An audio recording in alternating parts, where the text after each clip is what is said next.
సిద్దిపేట జిల్లా నంగనూరు మండలం నర్మెట్టలో నిర్మిస్తున్న ఆయిల్ ఫామ్ ఫ్యాక్టరీని త్వరలో సీఎం రేవంత్ రెడ్డి ప్రారంభిస్తారని జిల్లా కలెక్టర్ హైమావతి తెలిపారు.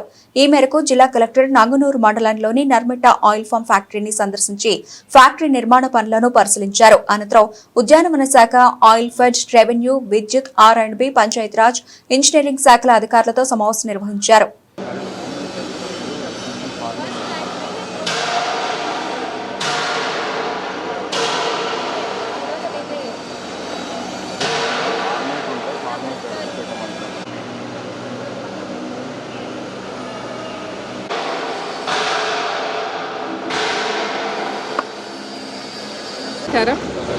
సిద్దిపేట జిల్లాలో నర్మెట్ట విలేజ్ నంగనూరు మండలంలో మనకు ఆయిల్ ఫెడ్ వాళ్ళ కంపెనీ వాళ్ళు పామ్ ఆయిల్కి సంబంధించిన ఫ్యాక్టరీని నిర్మిస్తున్నారు. ఇది 300 కోట్ల ఎస్టిమేషన్తో రన్ అవుతుంది.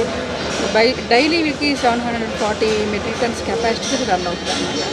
కాబట్టి దీనికోసం హానరబుల్ సీఎం గారు త్వరలో ఇనాగ్రేట్ చేయబోతున్నారు. దీనికి సంబంధించిన ఏర్పాట్లన్నీ కూడా నేను ఇక్కడ పర్యవేక్షణ కోసం నేను JC local bodies, horticulture officer and oil fed authorities and other engineering departments కూడా ఈరోజు ఇక్కడ రావడం జరిగింది. సో షార్ట్లీ ఒక 1 వీక్ 10 డేస్లో ఇక్కడ ఇనాగ్రేషన్ స్టార్ట్ చేస్తారు.